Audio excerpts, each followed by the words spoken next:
So, it is of course DJ Danaman with you right now, and we are sat for the album launch of an amazing singer right now, and we've just got to see him live singing. They're now doing a little sound check, and it sounds absolutely amazing. So, we have got Ben Davidson with us right now. Good evening. Evening. So, are the nerves kicking in? Yeah, a little bit. So, tell us, what has brought tonight around for you? It's been a long time coming. I've been singing for years, but I moved up here about 3 years ago, and we started going to a karaoke actually just down the road at the Waterloo bar, and they had a competition on which I didn't want to enter because I hate competitions, and I lost, completely lost. But one of the judges, she took a real liking to me, so she had another artist that she managed, that she worked with a record label, Energize Records, who I've now signed with, and we kind of met up. I drove down to Leeds and did a launch party for Susanna D, who's performing tonight, and they signed me that night. So it's a 2 single deal at the moment, depending on how they do, and then we'll go into the album hopefully from that. So it's been a bit of a whirlwind, and that all happened this last year really. So sounds amazing. So I've got to say, like, what age were you when you first started singing? So, like, when it first came into your head that you thought, do you know what, I want to get on that stage and I want to take that mic and I want to rock the house? I was quite late starting. I think I was about 13 or 14. I wasn't that young really, but my sister started singing, my older sister, and she started doing country and stuff. And she got she got loads of attention and stuff, and I was really jealous. Like, my mum and dad were like driving off to these gigs and stuff, and I was just really jealous.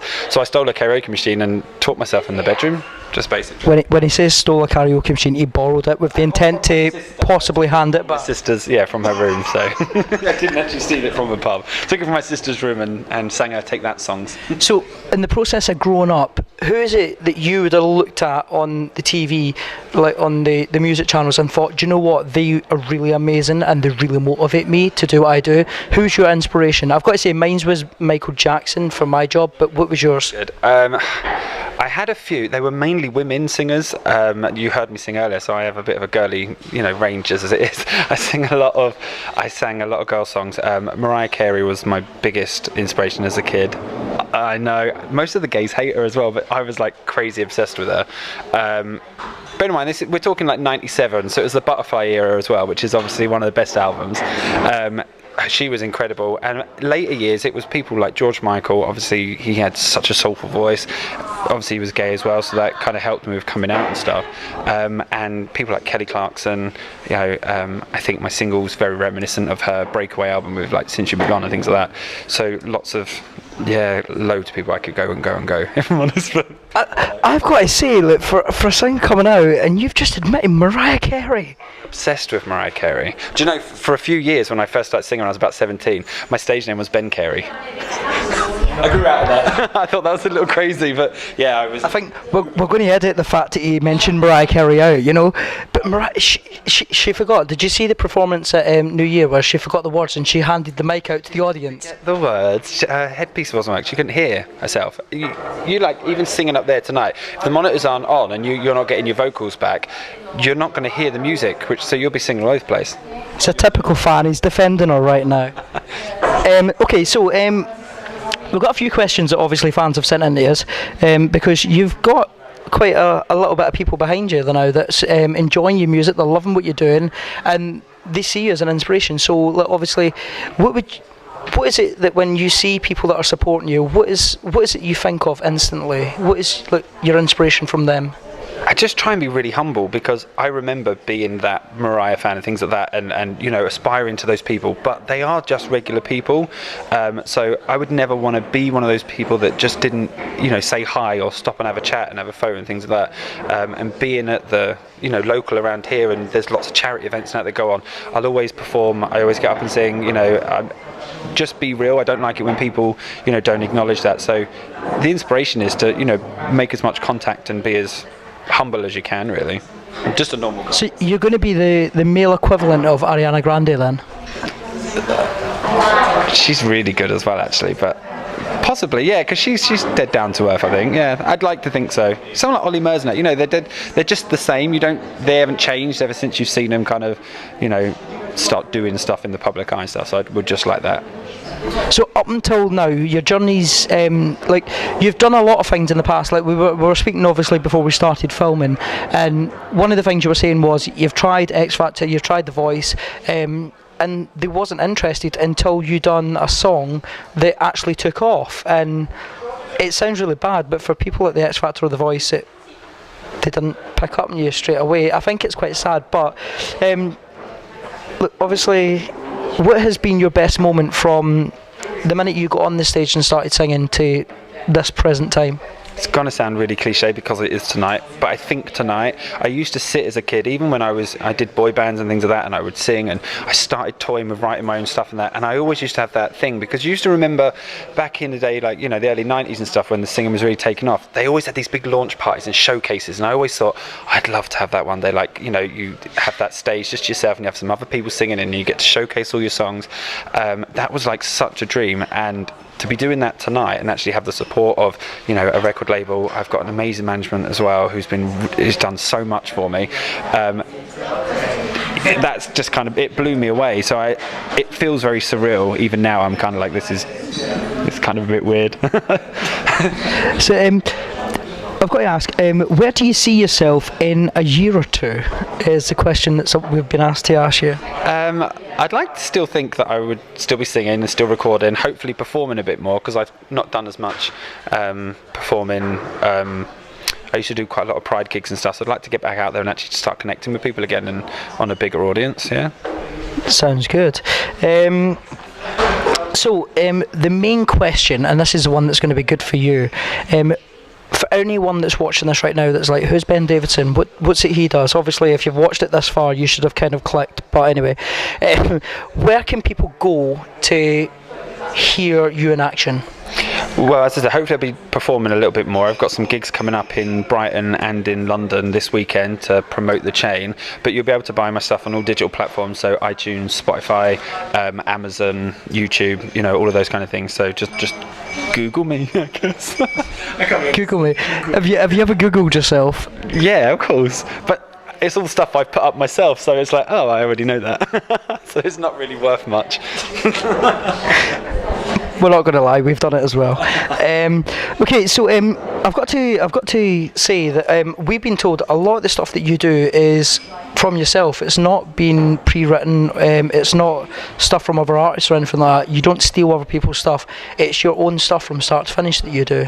Yeah, I wanted to be an original artist. I didn't want to do covers and things like that. I mean, I probably will at some point in the future, because there's a lot of songs that I just adore that I think I could, you know, do a really good spin of. But I write a lot of my own material. The chain is actually written by the people that did Rise Like a Phoenix for Eurovision.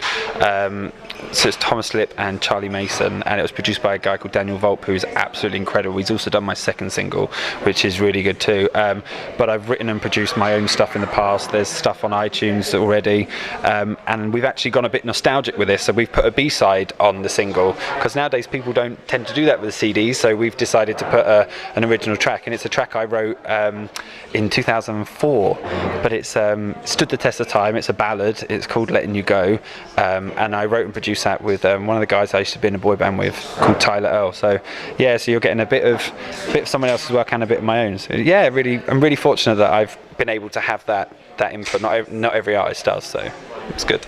Amazing. So what is your vision, like after tonight, when you wake up tomorrow?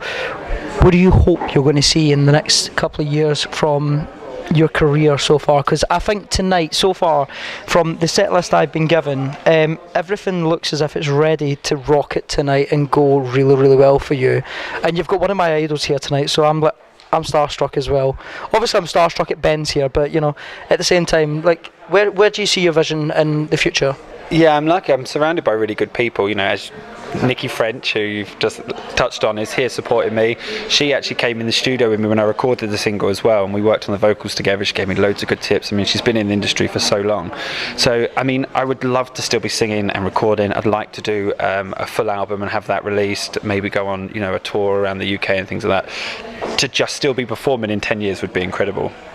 Yeah. Sounds absolutely amazing. So tonight we have got coming up on the stage. We have got Christine McMurdy, who's going to be starting off tonight. Anything about Christine that you would touch on before we see the video of her? Well, Christine is actually one of the biggest reasons I'm here. She runs the nights and the karaoke down at the Waterloo Bar, and she's the one that has pestered me and bugged me to do more. I got up and sang for the first time, and she's never left me alone since. So she's been a real driving force behind me. So I'm really lucky to have her here and supporting myself. And she's so talented. I want to try and push her into doing a single for herself, because she's got such a great support network up here, and she does so much for the LGBTIQ community at large. So she's recently runner up at the Icon Awards and stuff as well. So she's fantastic. Yeah, really. Yeah, she got the award this year. We didn't for her category, but you never know next year. After Christine tonight, we've got some guy called Ben Davidson. What do you think about him tonight? Do you think it's going to be something worth watching? Yeah, I think he's all right. He should do okay, hopefully. He's going to do amazing. We had the sound checks, and you're going to get to see more of the videos very soon with that. We've got Jane Henderson, if I've said her name right. She's coming along tonight. So I've not heard anything from Jane. So what can we expect from her?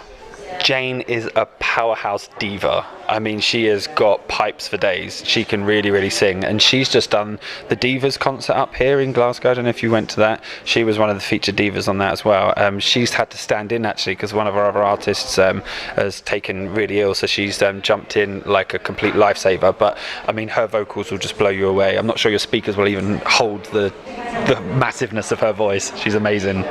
I'm looking forward to this one now. Just as long as my camera doesn't break, we're all right. As well, we've got Susan D coming up as well, and I got to hear her doing a sound check earlier on. That is phenomenal. She is really good. Yeah, she's so teeny, but she's got this massive voice. Like when she belts, she's all there. She had great success with like Show Me Heaven and stuff, like the dance versions and things like that. And she's recently just done a really great track called Song I'm Gonna Write. So she's really started to kickstart after a bit of a hiatus from performing as well. So we've been in a similar situation. So she's fantastic. Yeah, really good. I'm looking forward to it. We've also, as we've already touched, Nicky French. She's up very soon as well. So what can we expect from Nicky tonight? Do you know what? Everybody knows Total Eclipse of the Heart, and don't play that song. Like, you just do. Like, you haven't lived if you haven't got up and danced to that. When the first time I met her was in the studio, and I was so starstruck, and she was like, well, I'm here to help you sing that, and I was like, I can't sing. She's amazing. She's so down to earth. Someone of her kind of caliber and her expertise and the years she's been in it, you would just assume that she would be, I don't know, a diva or like standoffish, and she's not. She's the sweetest woman, and she's been so supportive, and she's flown up here and is performing, and you're just going to love it. She's awesome. I'm looking forward to it. So apart from that, is there anything that you want to say before we wrap up tonight and let you go and get ready for going on stage? Just a big thank you, really, just to everybody that's come, everybody that's bought tickets, that supported me, everyone that's pre-ordered the single, people that are going to buy the single, hopefully. Just thank you. You know, I will always be the guy that stops and sings and says hi, and, you know, duets with people at karaoke. I want to keep it humble and real and stuff. So just thank you to everybody, really, for all the support. You know, my management, everyone. Just thanks. Well, I've got to say, we're looking forward to seeing Ben very soon, and of course we're going to try and get along to as many gigs that he's doing as possible, and of course support this young amazing artist who is upcoming, and you're going to absolutely love him to bits. But on behalf of us, Ben, thanks for giving us time, because I know you're really stressed tonight and you've got so much on, but thank you so much, and have an amazing night, and good luck. Thank you very much. Cheers. You're welcome.